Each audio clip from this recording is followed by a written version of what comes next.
Que nada, como han dicho mis compañeros, agradecer a Óscar Sandía la invitación para participar en este congreso y naturalmente a Olga Noquina y a Aurelia Arcocha por montar este fantástico congreso. Como decía mi colega anteriormente, el nivel ha sido altísimo y espero que mi presentación aquí hoy no haga bajar el nivel. También quería apuntar simplemente antes de empezar que lo que voy a decir está marcado también por la posición desde la que hablo. Es decir, yo me he formado y trabajo en Estados Unidos y el hispanismo norteamericano,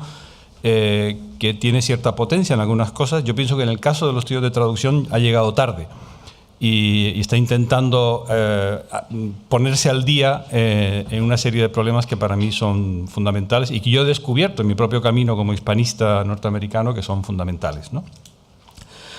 Desde hace décadas, el estudio de la traducción tiene una amplia tradición crítica, constituyéndose en un campo disciplinario que reclama que prestemos atención a la configuración sistémica de normas, prácticas e instituciones que constituyen las condiciones de posibilidad de la traducción y la hacen inteligible como intervención en el mundo cultural. Sin embargo, a menudo vemos cómo el estudio de las literaturas nacionales insiste en ignorar el papel que las traducciones han jugado no solo en los procesos de comunicación interliteraria, lo que podríamos llamar las relaciones exteriores de los sistemas nacionales, sino también en la producción autóctona de obras, archivos y tradiciones, es decir, la configuración interna de las comunidades literarias. Esto ha sido así claramente en el caso del hispanismo, donde el análisis de obras y textos en lengua castellana, en una lengua, la castellana, ha prevalecido sobre el impacto posible de que las traducciones han tenido en la creación literaria propia. El panorama, creo yo, es diferente en el caso de las otras literaturas no hegemónicas de la península ibérica, donde es posible observar cómo una mayor conciencia de los mecanismos de la traducción ha sido un factor importante en la comprensión epistemológica de la producción propia. Y en este sentido creo que no es casual que en el caso de la España contemporánea, la institucionalización de los estudios de traducción se haga visible primero, históricamente, en lo que podríamos llamar el mundo académico de la periferia. Las primeras escuelas universitarias de traducción, o para la formación de traductores e intérpretes, las EUTIs, aparecen en España en la Universidad Autónoma de Barcelona en el 72, en la Universidad de Granada en el 79 y en 1980 la Academia de la Lengua Vasca promueve la Escuela de Traductores de Martutene. La propuesta de un cambio paradigmático desde el hispanismo a los estudios ibéricos, que todavía está en precaria institucionalización, ha fomentado un renovado interés en las intervenciones traductológicas, tanto conceptuales como prácticas, y su contribución a la formación de las zonas de contacto interliterario en la península ibérica, y puesto en un primer plano el estudio de la articulación interna de las literaturas ibéricas en un contexto de tensiones entre literaturas y culturas hegemónicas y no hegemónicas.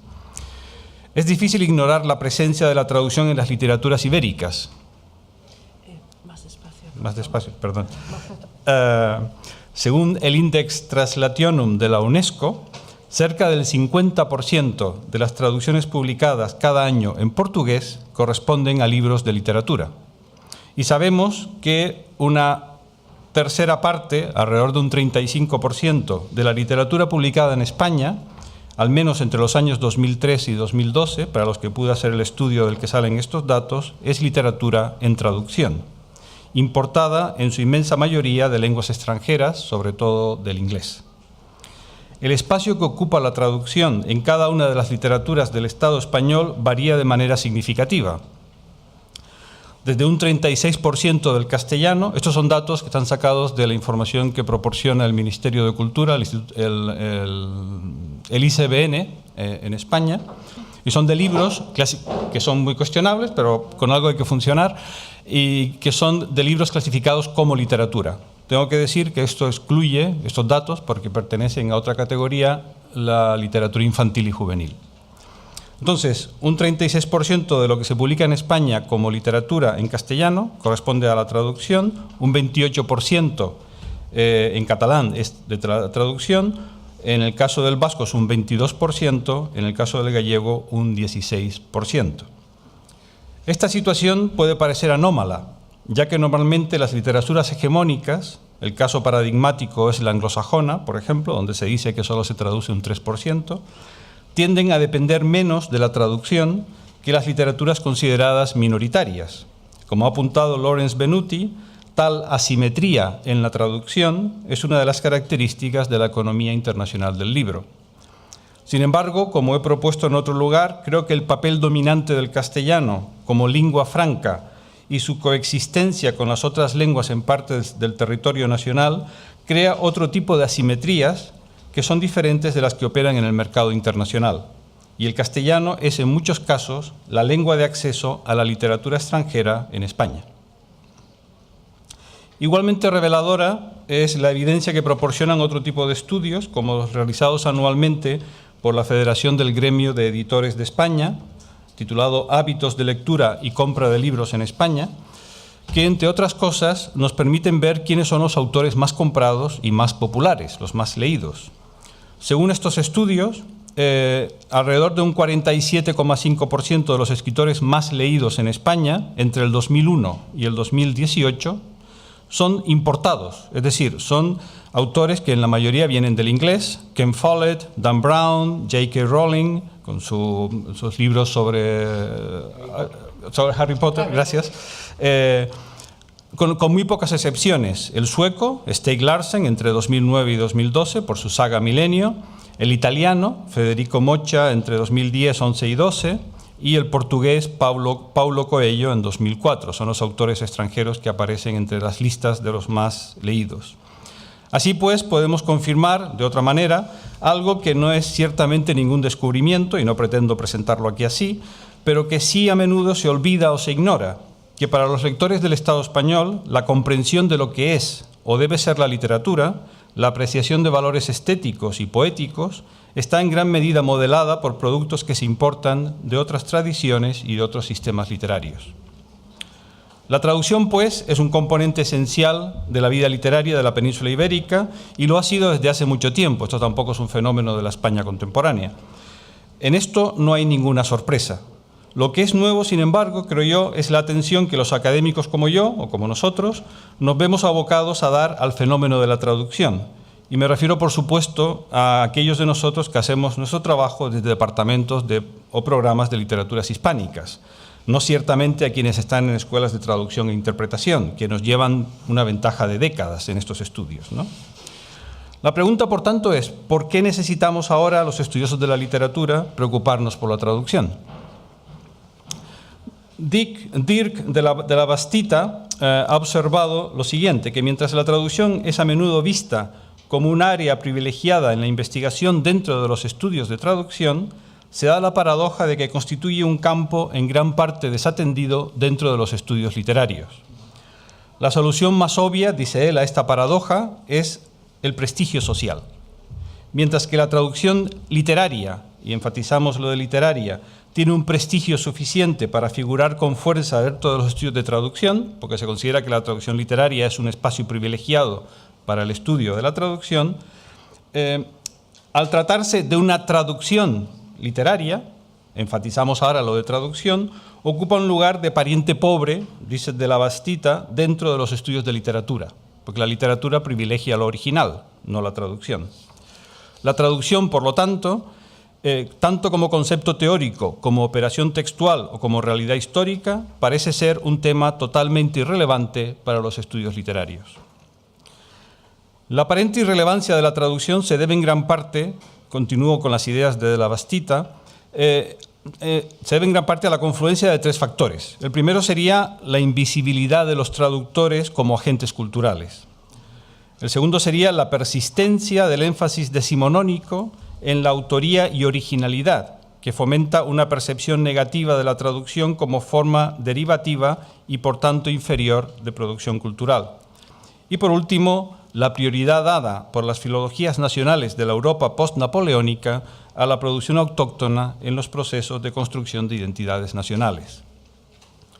Pero yo creo que estamos asistiendo a cambios importantes. En primer lugar, y como sabemos todos, la dinámica de la globalización cultural hace que los sistemas literarios nacionales, aunque nunca han funcionado de manera aislada, sean todavía más dependientes de fenómenos transnacionales. Como ha señalado Juan Gabriel López Guix, el proceso de concentración de grupos editoriales iniciado a finales de los 80 del siglo pasado en España se ha intensificado en la última década, hasta el punto de que la producción de libros en el mundo de habla hispana está actualmente dominada por dos gigantes internacionales, los grupos de Planeta y Penguin Random House. En segundo lugar, también se ha producido un giro innegable hacia una conceptualización más holística o más sistémica de la literatura y la cultura, lo cual pone en cuestión como problemático, o al menos como insuficiente, cualquier intento de analizar productos culturales sin prestar la debida atención a los contextos de su producción, circulación y recepción. Y en tercer lugar, tenemos que tener en cuenta el impacto innegable de los estudios postcoloniales, que al poner el foco de atención sobre la dialéctica de poder e identidad cultural, nos ha obligado también a contar con la realidad de las transacciones y tensiones lingüísticas, en particular en situaciones en que esas interacciones no tienen lugar sobre una base igualitaria. Pero si la traducción y su estudio han venido a ocupar un espacio central en la cultura contemporánea en general, en el mundo occidental, hay también una serie de cambios importantes dentro de nuestro propio campo de estudio, o al menos el mío, de los estudios literarios hispánicos. En contraste con el hispanismo tradicional y los estudios peninsulares en particular, la transformación disciplinar que han traído consigo los estudios latinoamericanos e ibéricos ha generado una sensibilidad diferente hacia la diversidad lingüística y los cánones culturales, ya sea al dar atención a las culturas indígenas o a las áreas de intercambio cultural en las Américas, pienso en el caso de los estudios coloniales o los estudios caribeños, o al poner en cuestión la conceptualización monolingüe y uninacional del Estado español. En el caso de la Academia Norteamericana, que es el espacio institucional en el que marca mi perspectiva, si 20 años atrás uno podía sorprenderse al encontrar con listas de lecturas para los exámenes de doctorado donde se incluía a Mercè Rodoreda y la Plaza del Diamante, no la Plaza del Diamant, o a Jonet Martorell y Tirant el Blanco, no Tirant el Blanc, o Bernardo Achaga y Obabacoac, en castellano, por supuesto, ahora no es excepcional ver cómo esas listas de examen se adaptan de manera individualizada según los intereses de investigación de los estudiantes y pueden integrar obras en lenguas distintas del castellano, incluyendo catalán y portugués, por supuesto, pero también francés, gallego, aymara, quechua o euskara. Para quienes estamos implicados en el desarrollo e implementación de los estudios ibéricos, no solo como un espacio disciplinario de estudio e investigación, sino también como un espacio de enseñanza, de formación de futuros académicos, esa diversidad de culturas y lenguas presenta importantes desafíos.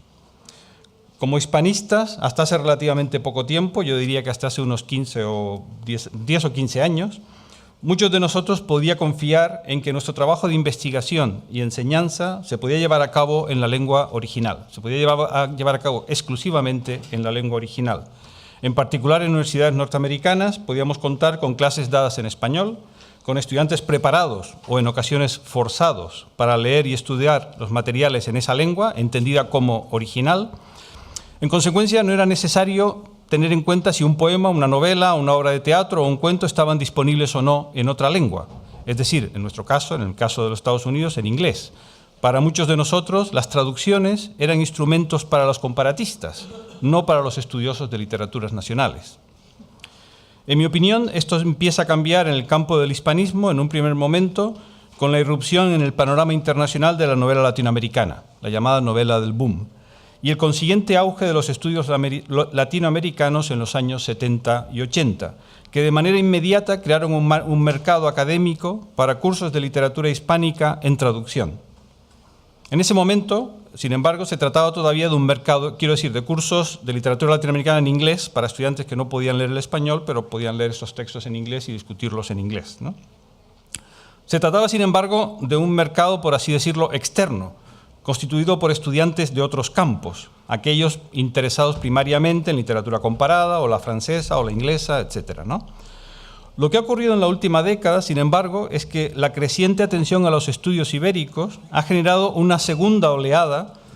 que ha creado una demanda interna de traducciones de otras literaturas españolas y nos ha obligado a aventurarnos a los hispanistas más allá de los límites de nuestra zona de confort filológico. El deseo de estudiar y explorar la diversidad de las literaturas ibéricas pone sobre la mesa no solo la necesidad de recurrir a traducciones, sino también otros retos que implica su manejo, el manejo de la traducción. Algunos de estos desafíos son de orden teórico o conceptual y tienen que ver con el estatus ontológico de la traducción. Como Lawrence Venuti argumenta en su próximo libro, todavía no ha salido, pero ya tenemos la portada, contra Instrumentalism, la traducción no sirve simplemente como instrumento de reproducción o transferencia del sentido creado por el texto original, sino que es un acto interpretativo, es un acto creativo, la traducción. Las traducciones pueden ser productos ejemplares de lo que Mary Louise Pratt ha denominado zonas de contacto, es decir, espacios sociales donde, y cito, espacios sociales donde diversas culturas se encuentran, colisionan, luchan entre ellas, a menudo en contextos determinados por relaciones de poder marcadamente asimétricas. Otros desafíos, estrechamente ligados a los anteriores, a los que he llamado ontológicos, son de naturaleza epistemológica y ética. ¿Hasta qué punto es legítimo usar una traducción en lugar del original? ¿Cómo debemos posicionarnos ante el original y su traducción? En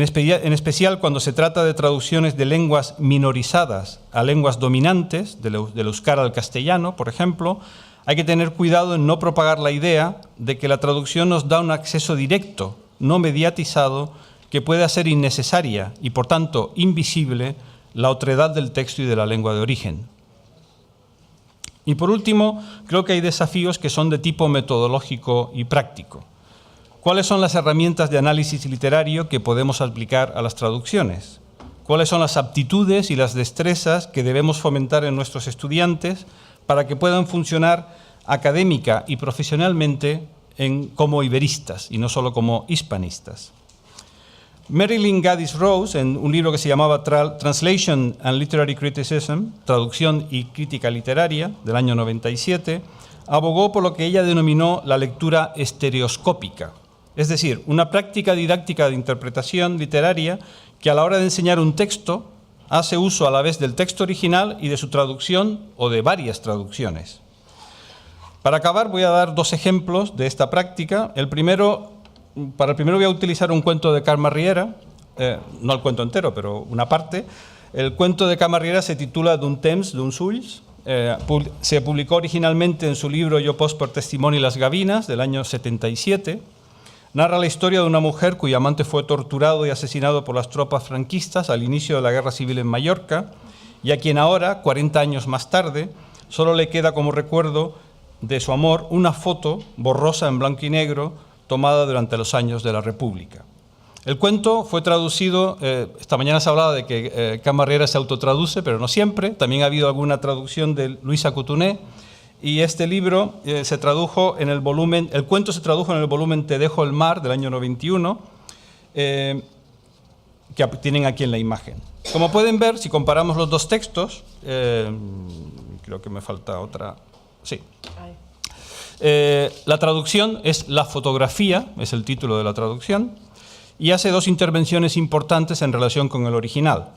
La primera es el cambio de título, D'un temps, d'uns ulls, a La fotografía.